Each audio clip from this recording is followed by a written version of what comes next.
This room's pretty cool, but you only come in here once. You only come here in the mission. In the dungeon version, you don't come here. But here's Cowl. Cowl Fearstung, you mangy mess. I thought for sure the shaman would have killed you by now. They wanted to make a grand spectacle of my execution. Otherwise, I'd have been slaughtered days ago. It's lucky you're still wearing your pelt. Now let's find Rowan and get out of here. This room seems so cold. This always reminds me of Clint's lair as well.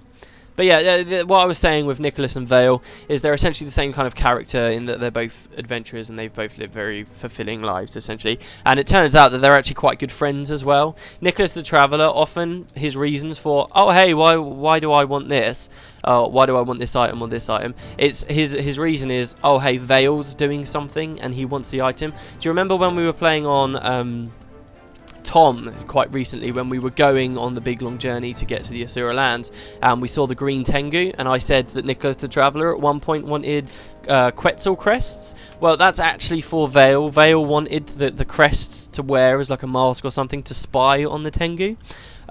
Which is really interesting. Even more interesting that he was spying on the Tengu, and he was also quoted, like somebody also picked this up last episode, we saw Vale talk about how he's lived with the Tengu for like 2 months of his life or something, 1 month, during the Tengu Wars. So he obviously likes the Tengu, and he was kind of fighting on their side, and yet here he was spying on these green Tengu in far distant lands. I don't know, I feel like I'm going way too deep into it, but it's cool to see all these connections, if you ask me. I love it when you get like a character like Vale, and you know, there's like this story about him or this, and then suddenly you realise, oh hey, he really fits into this larger universe here. This is how he is in relation to Nicholas, and he does know them, and this event that's the Tengu Wars did happen, and you know, all this kind of stuff. I just love looking at, sort of taking a step back and looking at how he maybe fits in with everything else. But yeah, so that's Vale. We'll learn more about him. I don't know why I'm talking about so much about Vale right now, to be honest. We're just going to keep pushing on. Yeah, I don't think I really have that much else to say right now, so we'll keep pushing on, speed it up, cut out the fights maybe, and post commentary if I have to, until we get to a little bit more dialogue. We're just going to keep going until we find the next portal now. There's no one else to free here. At least I don't think there is. No, there's not. We're just going straight down there. That actually looks like one of the buckets that the Iron Forgeman drops on people. In fact, I'm sure it's the exact same model, just bigger. Doubt that has any significance.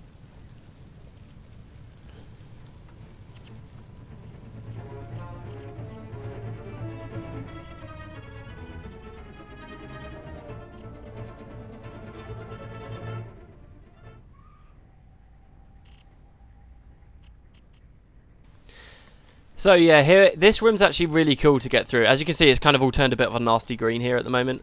You actually learn why that is when you come back to the dungeon later on, so do remember that, and we'll talk about that more. This room's really cool though. Basically, it looks kind of empty. It just looks like the big layer of a big plate of like a big spider or something, right? Well, it turns out pretty much every inch you step, loads of spiders are going to drop down from the ceiling and try and kill you, which can be really fun in certain farms to kill them.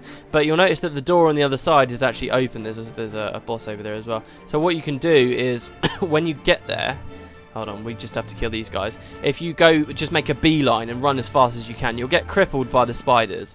But if your team has any kind of sustainability at all, you'll be able to get through with hopefully no deaths, but you know, 1 or 2 might happen. And this is how I always go through here. It's pretty brilliant. So if you watch the minimap, you'll just see stuff popping up constantly, left and right, left and right. So you watch this, look. Oh my god, they're actually doing a lot more damage than I thought they were. Hang in there, guys. Hang in there, Harter. Hang in. There you go. And then you're through. So there are these little shortcuts you can take. Obviously, as I said, these handbooks you get in Eye of the North, if you keep filling them up and handing them in, you get lots of reputation for it. So basically, people were encouraged to just speed their way through Eye of the North all the time. So this is kind of weird in that in Eye of the North, a lot of people know very fast routes through all of the missions, while in like Prophecies, nobody really cares because they just do it the once and then they forget about it. But here, you know, people get it down to an art. They're down to a science. They really know exactly where every single little thing, where every corner they can cut is, which is pretty cool, you know. There's obviously a lot of good guides out there about it. But yeah, we got another prison guard there who's slowly walking off while his cronies move in. This floor really is just going to be more of the same until the end when we reach the boss. I'm kind of concerned I'm not going to be able to get this all into one episode, which is going to piss me off. But you know, if it reaches like 25 minutes, fine. I'll just have it at 25 minutes. Can't be bothered to sort of start cutting videos around and stuff. I don't really have time to do it anymore. Woe is me. Wait, where the hell is the... Oh, wow, the prison guard came all the way up there. Okay, we'll grab the key.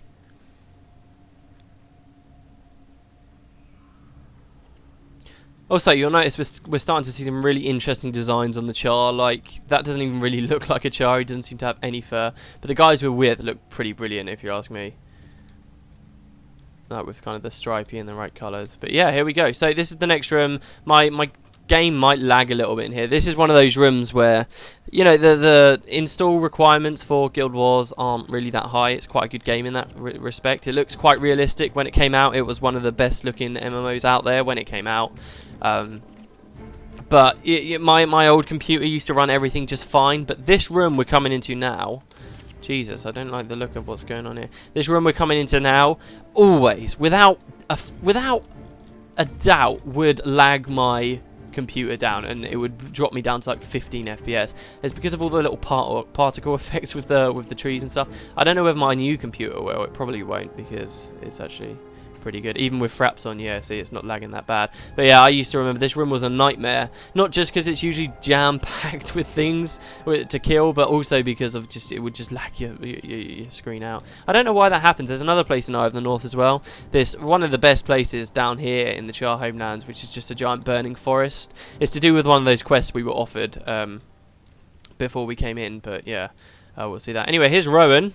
Rowan, and here I looked forward to selling the armour off your corpse. Man, the Charr is so cutthroat. Another day, Pyre. Flame Master Maultooth, the Hierophant's torturer, is nearby. Maultooth's door guard possesses keys to the inner temple. What are we waiting for, says Gwen. I want to bury my sword in the heart of this Maultooth. Yeah, I think it could be that line there. When if you don't have Gwen with you, sorry, obviously Pyre is here. I don't know why they don't just have Pyre and Gwen say their lines. It's kind of a shame that some people might miss that out. But yeah, I think Pyre says something like they'll learn soon enough in the afterlife that their gods aren't real, that the Titans aren't, you know, real gods. But yeah.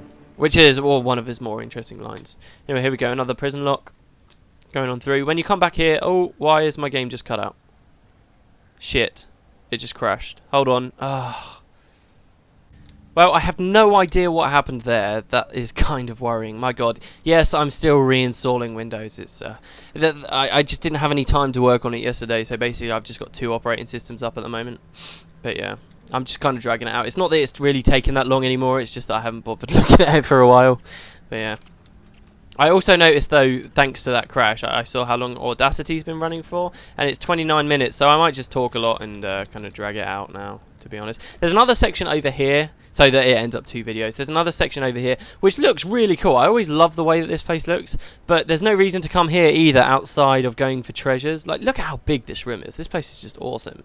So, like, with the dungeons, I think this is true what I'm about to say. With the dungeons, they all reuse assets, as I've said countless times. But some of them have really unique looking areas that you only see in one dungeon.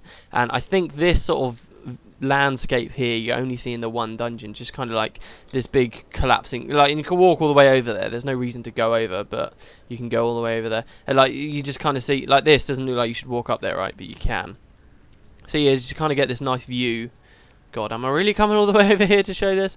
Of all these kind of half sunken in buildings and stuff off in the distance. Of these, the people that made these must be the old civilizations that were mentioned before, that, you know, have fallen into time, and nobody knows sort of who they were anymore. Unless, of course, they were the Asura, but it doesn't look like Asura architecture, does it?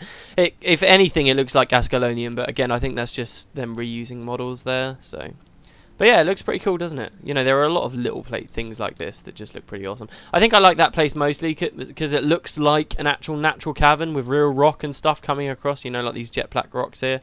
In a lot of other places in the depths of Tyria, the caverns you're in are simply shaped by the constructs that are there. So like over here, you'll see it just looks like you're in a regular building. Well, no, not really, I guess.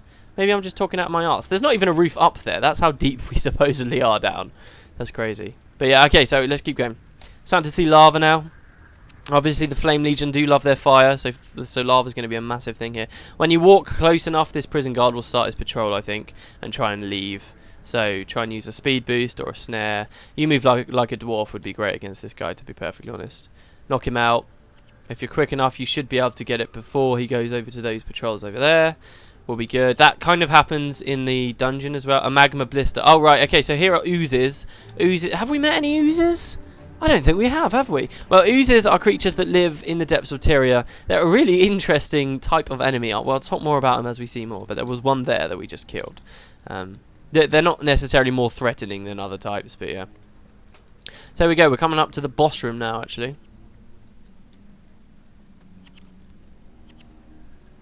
Just finish these guys off. Nice waste of a meteor shower there, Sin. Alright, so we'll come down here. And we're going to come into a big room. I'm never really... I'm not that worried that I'm going to die here. This is going to be a hard fight, generally, for most teams. As most of the Eye of the North fights really are. They're all usually quite difficult, which is pretty cool. Because obviously, in previous campaigns, most of the fights were just terribly generic, boring things. Nightfall was quite good at it. You know, if you think of like the fight with General Bale and the Drought, that was a pretty good one. If you think of Varesh, obviously a very good one. Obviously the final boss. You know, there were quite a few cool boss fights. But Eye of the North, it's like every time there's a real significant boss fight in the story in any way, it's quite big, and there's quite a lot of them. So this was quite dangerous. I remember the first time I came here, I think I got kicked out of the dungeon after what it's been quite a while. We've been in it now, right? And yeah, especially obviously if your team's weaker, the real kick in the nuts is that if your team's at a point where the boss might kill you, it also means you've probably been struggling your way through the dungeon and it's taken you a long time to get here anyway. So it's even worse when you die, but you're even more likely to die if it's taken you a long time. It's this horrible kind of catch-22, but obviously it's not unique to this game. It happens everywhere, right? But yeah, I'm not too worried right now, but what I'm going to do is clear these small patrols out here because I want to be able to back up. So, as with any boss that does a lot of AoE damage, I'm lagging out. Oh, everything's going wrong today. Okay, we're back. Right, yeah, so with any boss that does a lot of AoE damage, you're going to want to spread your guys out. So that's what I'll do right here. Looks very impressive, this room, doesn't it? There's something really cool as well that you see here. So, basically, right, okay, we'll spread the guys out. Oh, but the Charr again, the warband, as you can see, we've got 4 of them now. They're all going to follow me when I move forward anyway. Well, here's Pyre, he speaks. There's Maultooth straight there. Pyre says, you should have killed us when you had the chance. We won't make the same mistake. Maultooth says, what a pathetic excuse for a rescue party. You should have sent an army. Prepare for your demise, worms. Release the effigies. Your shaman tricks don't scare us, Maultooth. Let's finish this. Effigies, I'll call them that. And look at the statues on the side. I wanted to point that out a little bit earlier. They come to life. So yeah, we saw these in Rin. The first one we ever saw was an effigy of a titan in Rin. Now they come to life and now they fight us. I think when we were playing Assault de Alessio, we were fighting them as well, which is pretty amazing. And they do a lot of damage. They're very, very powerful. They're brilliant enemies. The first Guild Wars 2 trailer actually showed some of them moving around, and for a long time we all thought, oh yeah, awesome, we're going to actually be able to play as Charr, we're going to be able to summon these things, and maybe we still can. That would be really cool, but I've not heard about anything since then. But yeah, very cool design. I love them, and I will always remember that shot from the first Guild Wars 2 trailer where we got to see them. Basically the fight involves killing these Charr Axe Masters, all of the peons, shall we call them, and the 2 effigies which sort of aggro together, if I remember rightly. If you try and aggro one, you can't sort of have them one at a time, the other one will always come. The best way to do it really is just to try and get these guys and pull them back, and then leave Maultooth as far away as you can, because he's also a very powerful elementalist. So you want to be careful with that. I'm probably putting a bit too much preparation into this than really is needed, but do be aware, because these guys will do a lot of damage. Obviously, you do, look at that. See, 1 mind bird from an effigy and it did that much damage. So they can really, really hurt you. So just watch out. Look at Rowan. He's just getting absolutely destroyed here. I'll pop save yourselves and we'll see what we can do. They're so tall for me because I don't play with a target health bar on display. I can't even see how long it is till they die. I don't think they're particularly durable, but they are quite hard hitters. So there you go, there's one down. Oh, and would you look at that? I was wrong. You can aggro them one at a time. But yeah, I mean, damn, they just do so much damage. Fantastic design though, right? I mean, really, really cool. When you come back here as a dungeon, I may as well point this out during the fight, because as soon as you kill Flame Master Maultooth, I think it just ends straight away. So if you want, you can try and spike him down. I've never been successful or had the balls to try doing that, because you'll just probably get wiped out, and then your death penalty will be too high, even though you can resurrect, and then that'll basically just be game over. But I mean, it is worth a shot if you want. But you see the staircase he's on? There's actually a door back behind that staircase that you can't go through in this this in the mission, but when you return for the dungeon, things have happened, and that door is actually open, and there's another boss that you get to fight back behind that door, which just looks like a brick wall right now, but there is a door there, trust me, and you get to see what's behind the door and go a little bit deeper in. It's very, very cool. So here it just says, hero unlocked. Pyre is a fierce ranger, Charr ranger who was an outcast after a conflict with the ruling Charr shamans. He now plots the demise of the shamans and their false gods. So yeah, why has he joined our party? We won't know until after this cutscene. Questions and answers.